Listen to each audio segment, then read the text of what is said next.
Let freedom ring. Let freedom ring. I say to you today, my friend, let freedom ring. The newest voice for the conservative American. It's about faith. It's about family. It's about freedom. Mr. Gorbachev, tear down this wall. Barry Curtis and the Curtis Report starts now. Thanks, and hey, welcome back to another edition of the Curtis Report. Appreciate you joining us back here. We've got several guests lined up here. You know, we're right in the middle of election time, so we've got a number of conservative candidates we want to bring to your attention here in the Curtis Report. A couple of house cleaning measures first. First, you can always follow along with us. Those folks that we have on our show, you can log on to our website, which is thecurtisinitiative.com or thecurtisreport.com, and you can see photos and view bios of our guests that we have here. Also, I know thousands of you get our newsletter. Same thing on our newsletter. We usually highlight our particular guests we have on the show within a week or two of what we're talking about here. And to get this out of the way with, because if I don't do this, I'll get some nasty emails. If you're a proud, free, conservative American, born with inalienable birthrights, raise your hand. If you're not, then raise your standards. Guys, I love you, and I appreciate your emails, your comments. You know, our Facebook page, the Curtis Report on Facebook, it's I think it's 15,000 plus likes. It's just unbelievable. I am just humbled by your participation in that and just the amazing emails. And we've sent out thousands of shirts. Thank you for wearing your shirts, posting them on Facebook. It's all very much appreciated. So I want to get to our first guest here. We've got a lot to cover here. And by the very nature of who I am, I'm suspicious of politicians. I'm a conservative, so Republican, Democrat doesn't make any difference, but I'm a conservative. But, every once in a while, some incredibly amazing, hardworking, conservative, honest people come along that can make a difference. And this person here I'm about to introduce you to is one of those people who will make a difference. This guy here, he needs your vote. He needs your help. And he's here on this show to introduce you to some additional audiences because we've gained other stations. And it is a pleasure to introduce to you Tony Audubon, who is running for Texas Congressional 4th District. Tony, welcome back to the Curtis Report. Absolute honor to be on with you again, Barry. Buddy, I appreciate you being here. Give us a little synopsis here about who you are, what the 4th U.S. Congressional District comprises, and why you're running for that office, Tony. Well, Barry, I'm a combat veteran of 3 foreign wars. I served between 1999 and 2004, so I got that post 9/11 combat operations from Afghanistan and Iraq and Kosovo. And I came home and I started a business. I'm a small business guy. I'm not an attorney. I'm not a politician. But I'm telling you, the state of our country, and you talk about raising our standards, we have to get involved. So that's why I decided to jump in this race last year. And it's been an interesting race. The 4th Congressional District is basically everything from Rockwall all the way to Texarkana there on the I-30 corridor. And then you go up north and you got Sherman and Denison and Bonham and all that area east. So it's a big district, and it's it's Sam Rayburn's old district. If people know who that is. The old Speaker of the House. Yeah, that's right. And it's been held by Ralph Hall since I was 0. When I was born, he was just winning his primary. So, I'm 34 years old, so he's been there quite a while, and he's the oldest living member of Congress in the United States history to ever have cast a vote. I believe he's almost 91. Yeah. And, it wasn't really much a referendum on Hall as it was on style and energy. And you know, as well as I do, the problems that we face and how they've accelerated under this administration. We don't have time for go-along, get-along politics anymore. Absolutely. And so, I'm a student of history, and I care deeply about the issues. And so I just jumped in. I said, look, this is where I stand. And I'm proud to say, Barry, that when I launched my campaign and I put my issues down and I threw down that gauntlet, I have not changed one issue. I have not said, well, this needs to be catered this way or that way. And it's just, if you like my views, then you can vote for me. If not, that's fine. But we have to have more people that are just citizens willing to go out and stake their claim and don't bend to the will of some, analyst or pollster or one of these Madison Avenue type people putting these candidates out that are spending hundreds of thousands. We don't have that. Right, exactly. And you said something very interesting earlier, Tony, that you're not a politician. It's the only time I've ever run for office. Right. And I'm not a professional politician. Yeah, and frankly, that can be attractive these days, that you're not a politician. You're clearly not part of that Washington mindset the problem that exists in Washington today. That you're right, that go along, get along type attitude that more established politicians seem to be involved with. Henry Waxman, the liberal Democrat from California, decided not to run after, I think it would have been his 23rd term. That's right. The man's been there since Richard Nixon or something? I mean, you've got to think, wow, you've been there since Richard Nixon. What have your accomplishments been? Tax increase after tax increase? Well, rules and $17 regulations. trillion in deficits. You've got historic trade deficits. The IRS targets private citizens unlawfully. It targets conservative groups and political groups. The administration's out of control. We don't have a foreign policy that's actually securing Americans. I mean, the list goes on. All this is happening under the watch of incumbents. You got it. And so that's magnified perhaps even more by your incumbent opponent, Ralph Hall, who's been there 34 years or longer. Let's go to a couple of different things. I know that one of the major concerns that you have is education. Yes. And I know that you have thrown that down and made that a very important a part of your concerns and the reasons why you're running for the office. Tell us about the state of education here in Texas and generally in the country, and what do we need to change? Well, every Republican candidate for president until, I believe, George W. Bush ran on the platform of ending the Department of Education, just defunding it and sending it back down to the states. I think that, and well, so did the founders, that local and state governments can do a better job at just about everything. Right. And, all politics are local, and that's what Tip O'Neill said. So if all politics are local, education is local. What we have to do, and because of things like, I'm sure you're familiar with Common Core, some of these indoctrinational type policies that the Department of Education puts out, I look at that and I say, there's not a one-size-fits-all for the country. Every state's different. Every town's different. I think education needs to be sent back down to the states. Well, and back down to the local government. Exactly. I mean, because those are the people who, first of all, on the local levels, who are directly responsible for the funding of local schools, and those are the people who have the most invested in the success of their public schools. It's on that local level. Absolutely. We're falling behind. The world is getting more competitive and more competitive every day. And I see, the numbers certainly don't, the money that we pour into it, the results aren't there. Right. And I just see that the federal government has a stranglehold on what, and of course, school choice, vouchers, things that you and I would support. That's right. If you're paying your taxes, you should be able to send your child to whatever school you'd like. If it needs to be a private school, and you can get that money back if you want to go ahead and pay for it yourself. And everything that the government does, just about, absolutely, is an absolute failure. Shouldn't it be fundamentally that the concerns of parents shouldn't be delegated to politicians? I mean, if I have some educational concerns of my parents, should I not be able to resolve that with my teacher, with the school administrators, and deal with it there? Well, why would you want the most clueless people in the world educating your children? You got it. Exactly. And then also particularly, Tony, as it relates to, and it's inevitable when you're teaching someone, the kind of ideological cross currents that are suggested by teachers who teach. Right. You know what I'm saying? It doesn't matter really how there's a slant to it. There's someone's ideological, spectrum being bent as it's being done. I would prefer to have the influence on those who are teaching my children locally. Those who are familiar with my children, my culture, my community.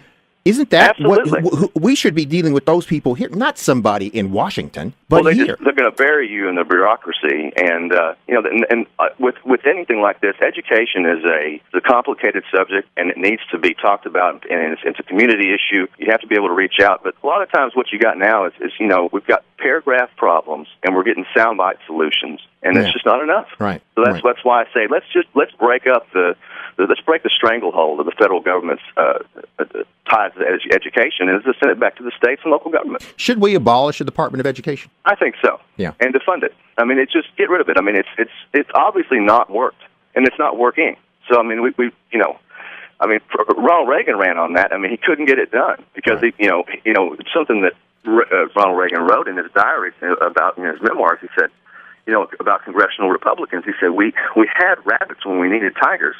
And if you'd have had tigers supporting that great president, we could have done so much more to roll back the revolution of the left. And we're still fighting that battle. And I of course, my candidacy I hope represents part of that. and I know that you do there at the Curtis Report, and appreciate what you do, and appreciate your endorsement. We've been sharing that on our Facebook, and people have been commenting. It's great, and I'm humbled. So, amen to that, brother. We're going to hold over Tony. You got a few more minutes, right, Tony? We're going to hold you over to the next segment here because a couple of different issues I want to talk about veterans. I know you're very much involved with the plight of veterans here, and your deep concern for our veterans. In addition to that, we want to talk about some ethics in government as well. So, we got Tony Otterburn on, congressional candidate, Texas 4th District. We'll be back in just a moment with more of the Curtis Report.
Promoting and supporting some of the cornerstones of the American experience. It's all about family, faith, and freedom. Now let's get back to the Curtis Report with your host, Barry Curtis. And welcome back to the Curtis Report. We're talking to Tony Otterburn, Republican, conservative, congressional candidate for Texas 4th District. Tony, appreciate you being here. We covered vast territory earlier here, and I kind of want to get into something I know that's near and dear to your heart, and that's the plight of veterans in this country as it relates to specifically veteran unemployment, veteran homelessness, and then we'll get to just general veteran care as it relates to that. Some staggering figures that I was reading the other day, Tony.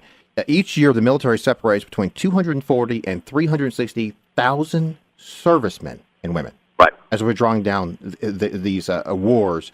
I didn't realize that number. Tell me about the prospects of jobs and the potential of where these people are going to live and general health care and benefit for these brave men and women. Well, what's happening is, we've fought the two longest wars in American history since 2001, since September 11th. That's Afghanistan and Iraq. And so you've had hundreds of thousands of people pour through combat zones, doing multiple tours.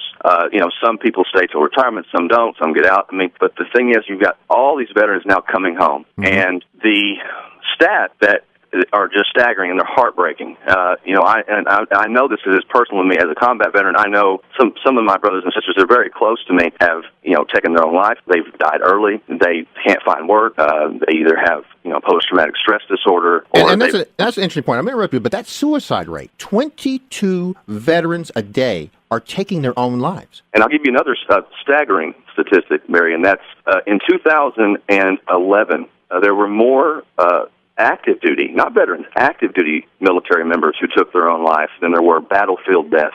And it was about 360 to about 325. And that is an absolutely unacceptable number. You're talking about people that are in the military. They have people monitoring them, but it's not enough. The Obama administration has been cutting active duty military benefits inside. I mean, if you're it's not just the VA, it's active duty. And so, what's so abhorrent about this whole situation and scary is that these patriots, these are the shield of the republic. This is who guards us while we sleep. And so what I'm afraid of is if we don't do everything we can to honor the promises that we made to veterans and take care of those people, what's going to happen? How vulnerable are we going to be in the next 10 to 20 years as threats continue to emerge if we don't do all that we can? My fiance works for the VA, and she does an amazing. She's telling me what's happening. She's like, we're trying to get this done, but the government and the Department of Veterans Affairs is a giant bureaucracy. Right. So we're having a lot of issues. Congress isn't doing enough. There's not enough veterans in Congress. Well,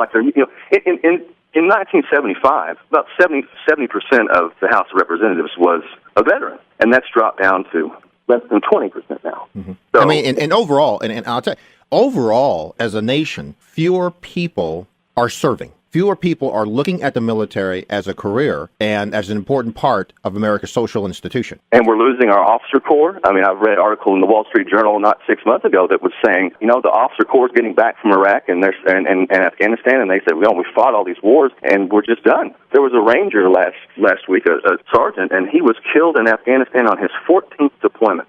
14th. 14th. And I'm just saying, how can we look at foreign policy?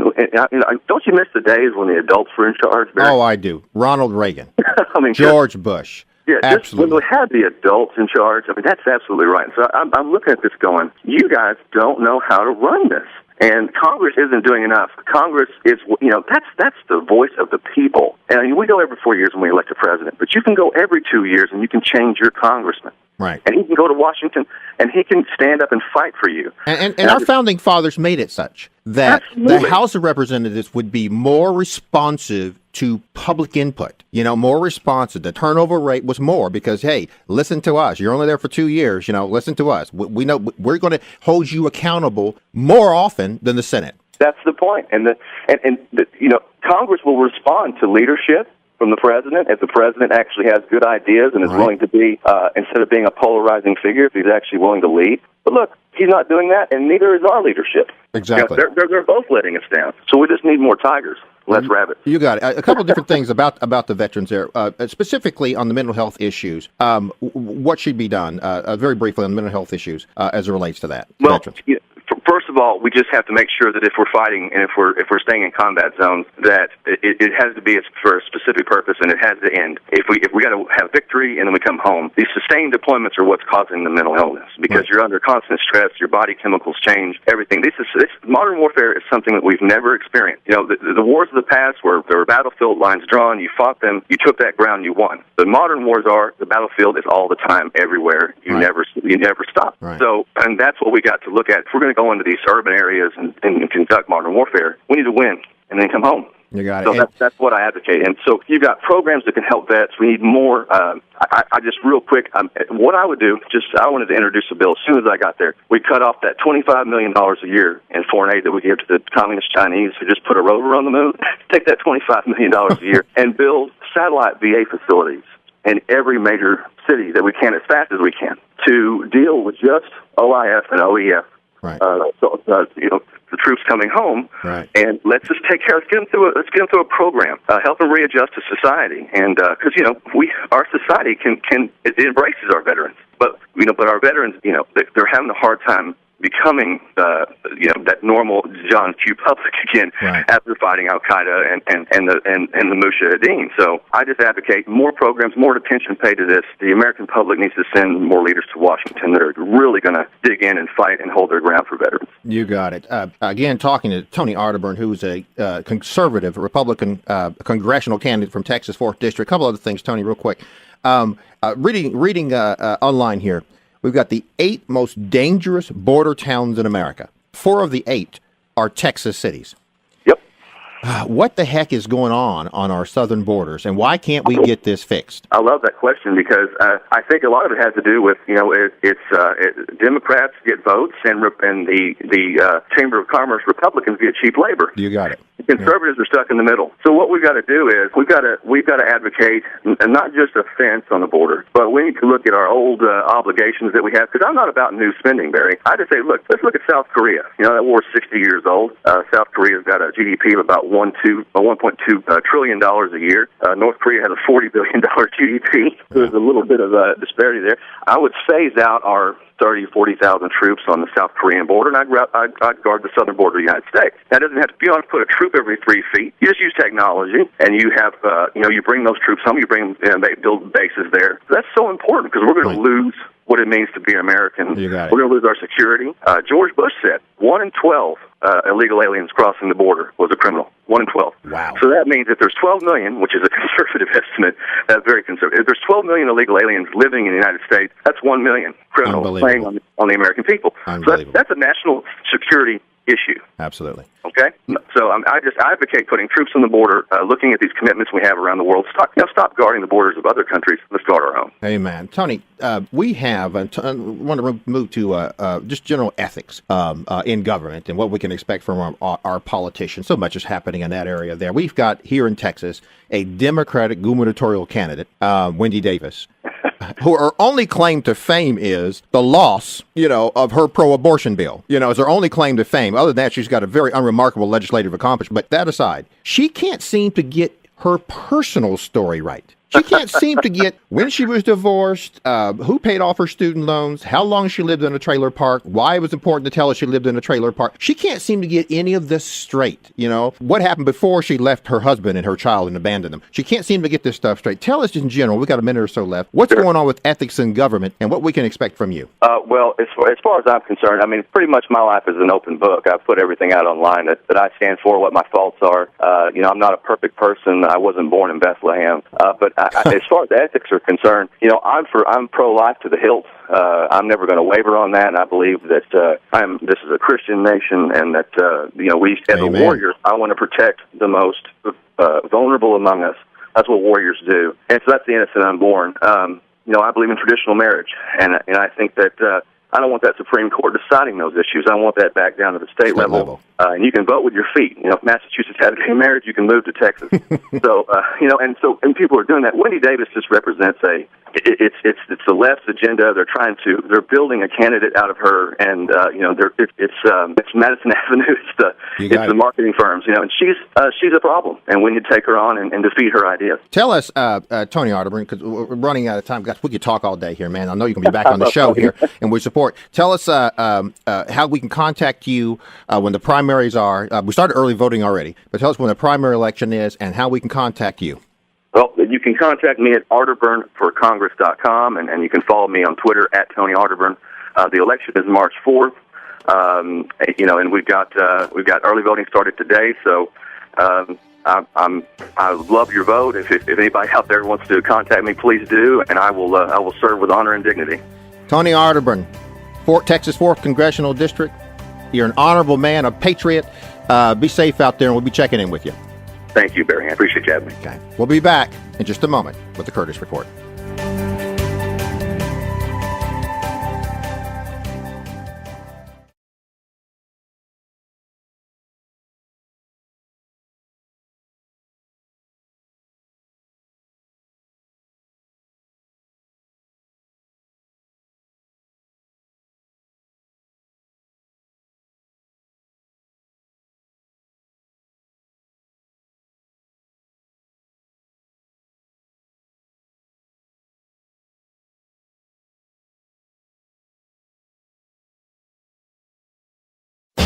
Promoting and supporting some of the cornerstones of the American experience. It's all about family, faith, and freedom. Now let's get back to the Curtis Report with your host, Barry Curtis.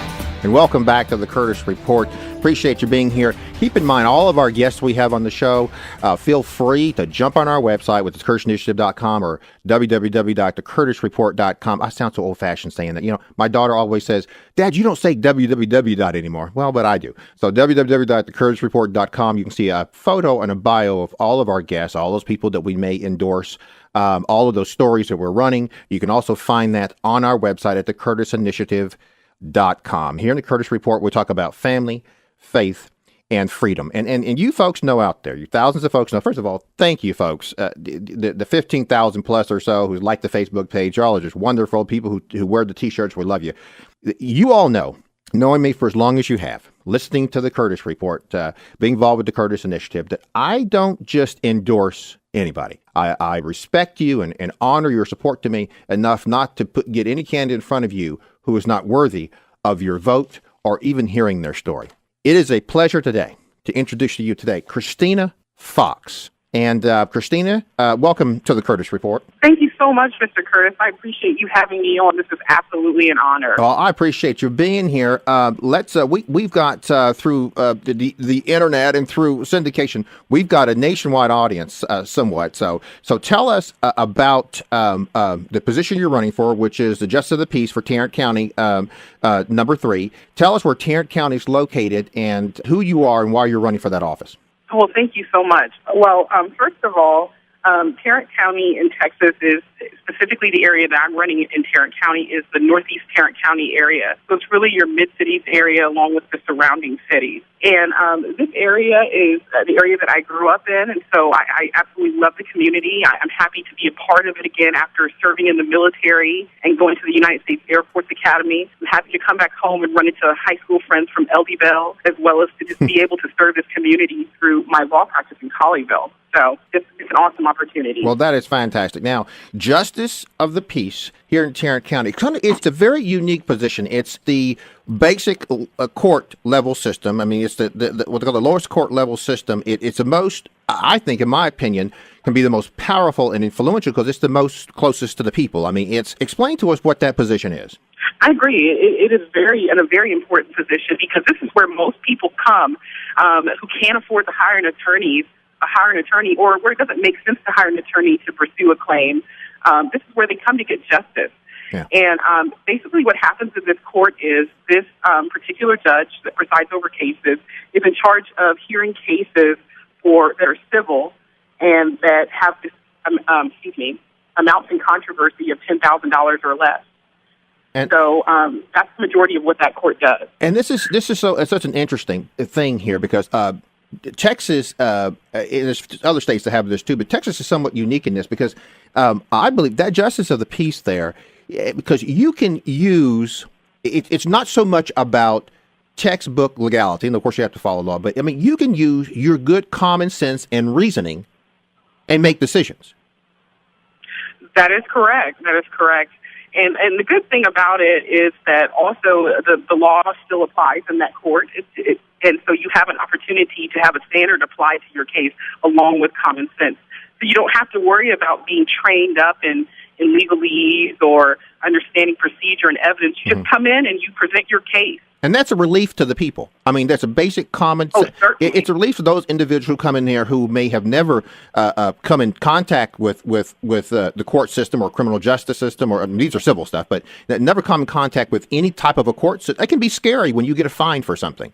And to have someone such as yourself, someone who has the discipline and the intestinal fortitude, the faith-based reasoning and thinking, to know that person sitting there in that judgeship is going to be fair and use common sense and reasoning to resolve this problem. Yes, it definitely can be comforting. I have had the opportunity to come into that court as a practicing attorney, and it provides comfort to my clients to know that I understand things and that I can kind of guide them through the process. And I suspect that same level of comfort that I can provide to my clients, I'll be able to also provide as the presiding judge over these cases in the Justice of the Peace Court, along with my knowledge of the law so that I can direct people and do it in such a way where it's not at such a high level. People can understand, you know, if you've had no education with regard to the law, or if you just, your education with regard to the law is higher, no matter what the gamut is, if you just watch Law and Order occasionally. So, right. You can still figure it out. And you have many opportunities to watch Law and Order since it's on every other channel. But yes. let's talk about you more. You've got some military service. Tell us about your military service and how that plays into this. Well, I believe that as an elected official, what you are is you're a public servant. And I had an opportunity to serve this fine country in the military. I attended the United States Air Force Academy, and the motto there, or part of the motto there, is service before self. And so I learned that attitude at a very, very young age, and it's just carried over in life for me. And so in serving my country, I had the opportunity to deploy, and that truly was a moment where I learned what true service before self was. And so I'm looking to bring that same attitude to this community that I love and that I grew up in. I'm here to serve the people. I understand that wholeheartedly. I'm here to work hard for you and pretty much dedicate myself to this role as an elected official and a public servant, the same way I did when I served overseas and in the military. Tell us about your political philosophy. You describe yourself as a conservative? That is correct. Yeah. I definitely consider myself a conservative and a strong Christian, and that's pretty much why I align myself the way that I do. it's in the Bible and if it's part of what we should be doing as Christians, then I'm on it. That's where I'm at. Amen to that. Let me take a little twist on this. You are in northeast Tarrant County area is where Yes, the number 3 slot is for the Justice of the Peace. correct. You are a black lady running for That this is correct. particular office, and I say that because you're a conservative candidate, Republican, correct? That's correct. Conservative Republican candidate who was black. That's not your typical politician in Northeast Tarrant County. Tell us, that has any bearing on your election so far? Oh, it certainly is different, but you know what? I am constantly embraced because people see that I'm trying to serve this community, and they understand that I have the skill set that's necessary to restore this court and progress it. And so, you know, I'm thankful that I can stand out and that I can bring the strong Christian values there. But it plays a part, but right. People still embrace. You know, and that's the key part, because you hear so often from the more radical liberal folks that somehow the more conservative elements of America's political scene aren't embracing of people of color. And I can tell you that from my own experiences, that's not true. And I'm glad that you can attest to that, to say, you know what, this is you know, you're certainly engaged in this election. You're likely to win, and that the fact that you're a black lady has nothing to do with it. And that's an amazing thing to be able to say as it relates to that. Tell us, early voting has already started. That's correct. We're at the polls today. You're at the polls. You're working it. That's how we should be. You're at the polls today. Tell us, give us the information about when the primaries are and how we can contact you. Well, we have early voting going on. I'll be visiting the different polling locations. It goes from February 18th through the 28th.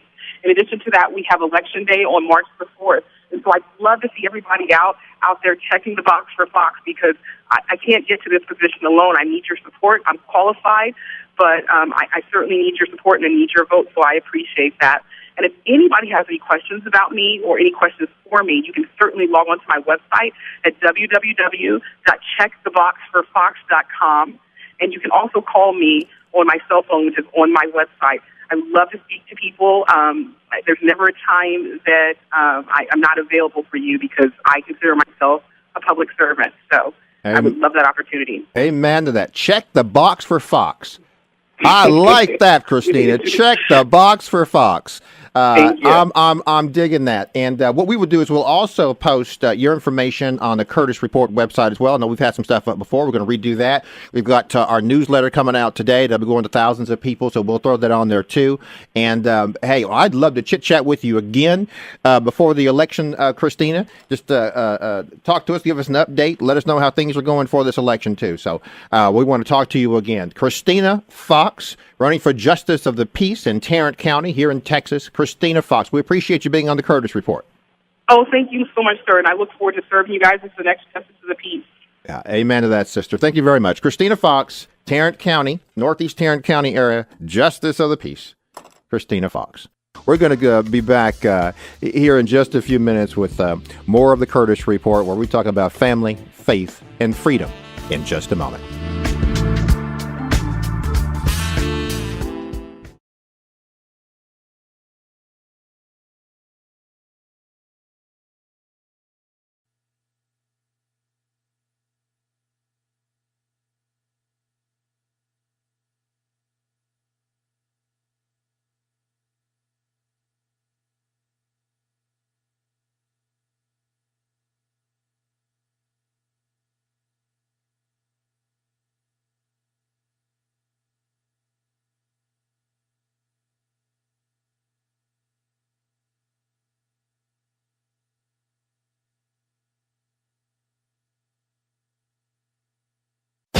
Promoting and supporting some of the cornerstones of the American experience. It's all about family, faith, and freedom. Now let's get back to the Curtis Report with your host, Barry Curtis. Welcome back to the Curtis Report. Gosh, I love those guests. Appreciate them being here. It is election time. Appreciate those two wonderful candidates we had on here. Christina Fox, who is running for Justice of the Peace in Tarrant County. Precinct 3, and of course, Tony Otterburn, who's running for U.S. Congress from Texas' 4th Congressional District.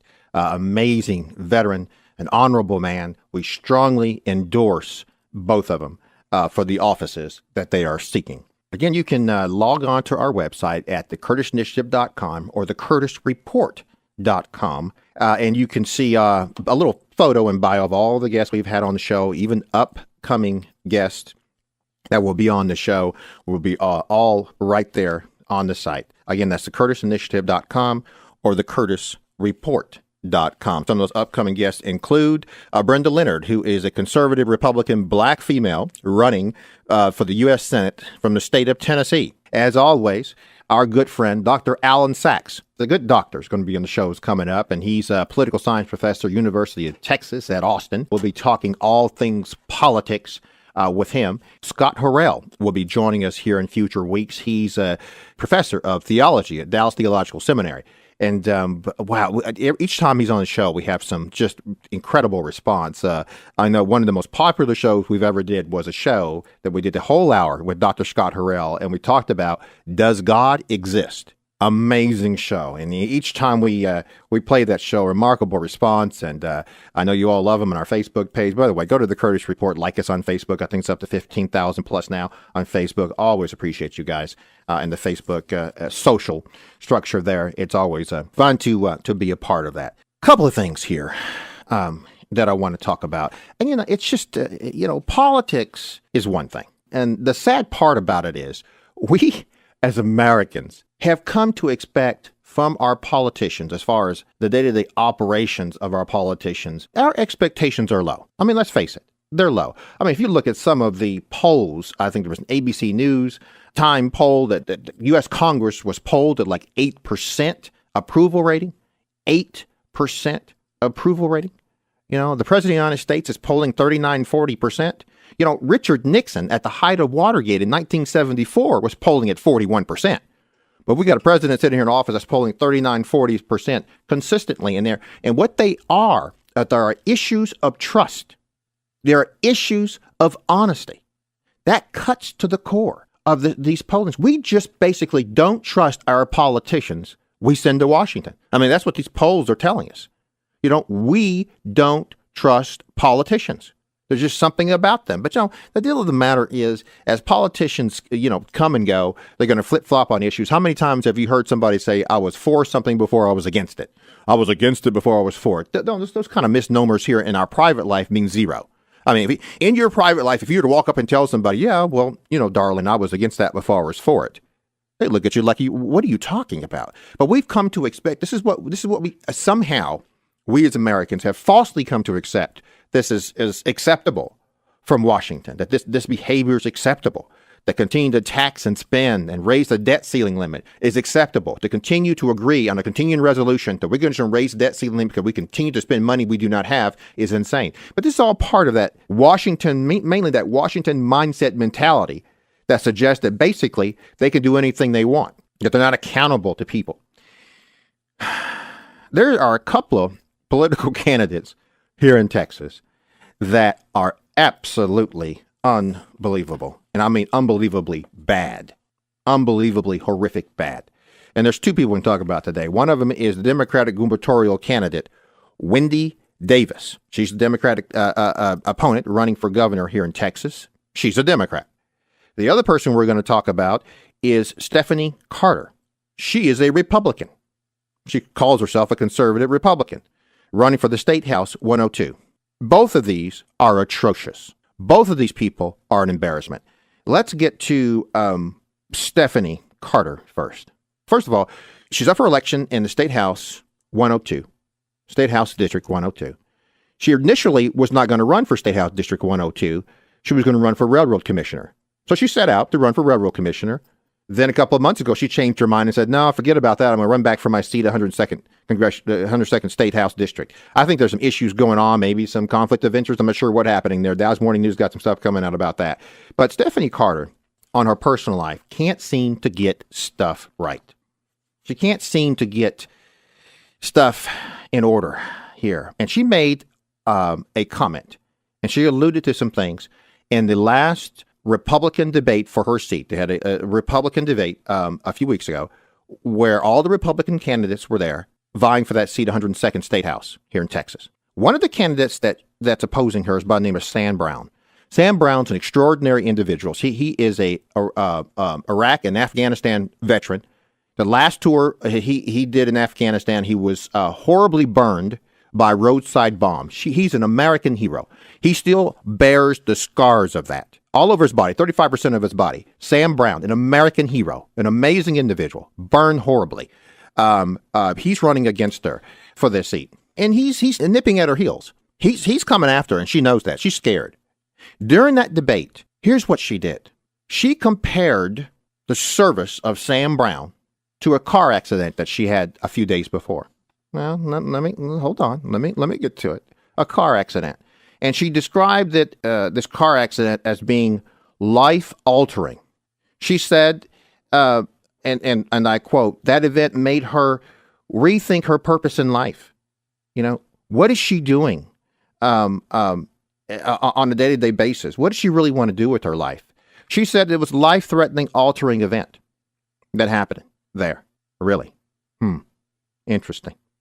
I don't usually question somebody and how they feel about particular issues, but in this particular case, I'm going to question it and go further with that. All that's fine and dandy, Stephanie Carter, but it's just one little problem that's wrong with that, Stephanie Carter. It simply isn't true. She went a couple of days after the accident in front of the news editorial board of Dallas Morning News, and they asked her about this accident. Now, this life-altering accident. They asked them very simple questions like, were you at fault in the accident? Well, she says, I don't think I was at fault. They asked her where the accident happened. She said, I can't remember. I think it might have been Dallas. She did say specifically the car was totaled. This is in front of a Dallas Morning News editorial board. Okay? These are life-altering events she couldn't remember a couple of days after, but a couple of weeks after in the debate there, she remembered this stuff. Very interesting. All of this stuff is very interesting, isn't it? Life-altering. Changed her life. She compared this to Sam Brown's service in the military. Well, frankly, Stephanie Carter, there's some untruths associated with this. First of all, Stephanie Carter, your car wasn't totaled. You just lost a bumper and you drove it off after the accident. You were asked, Stephanie Carter, if you were at fault. You said, you didn't think so. You were not at fault. According to the police report that you read, I know, the police report stated you're at fault. The insurance company of the person that you hit indicated you're at fault. And in fact, Rolando Cerezo is the person that you hit. The man was standing still and you were making a turn. You ran into the man. According to the Dallas Morning News, he said that he was stunned to learn that Miss Carter, you, Stephanie Carter, was using a wreck that, according to the police, she caused to somehow score political points. Unbelievable. According to the police report, in fact, it didn't happen in Dallas like you said you thought it did. It happened in Addison, Texas, a completely different city. There was a police report. You were found at fault. According to the police report, the Addison police report, nobody was injured in the wreck. Both of you were fine. So how can you compare a fender bender that you lied about to the service of Sam Brown, a decorated Purple Heart winner, a man who's bruised over 35% of his body? I know Sam Brown. Sam Brown took off his ears, his prosthetic ears, and handed them to me one day. I think it's shameful, Stephanie Carter. I think it's shameful for you to stand up just for mere political expediency and compare yourself to a war hero, Sam Brown. I think it's an embarrassment. You on that debate stage compared this so-called life-altering event, which was a little fender bender that you caused and you lied about to the Dallas Morning News, as life-altering. You're an embarrassment, Stephanie Carter. You're going to lose, as you should. It's a deal where, and didn't get to Wendy Davis. We'll do that next week, but it's just an embarrassment. I'm going to call them on the carpet when I see them, folks. These politicians, I'm going to call them on the carpet. I hear the music, folks. That means my time is up. As we always say, on the seventh day, God rested and he thought. And on the eighth day, God made radio. See you next week. Conservative principles and the man who's not afraid to use them. I can hear you! Thanks for tuning in. The Curtis Report with Barry Curtis will be back next Saturday with a fresh take on the week's events and the issues that matter to you. Free at last! Free at last! Thank God Almighty! We are free at last! Faith, family, and freedom. Join us next Saturday at 4 a.m. right here on your home for The Curtis Report. The Curtis Report.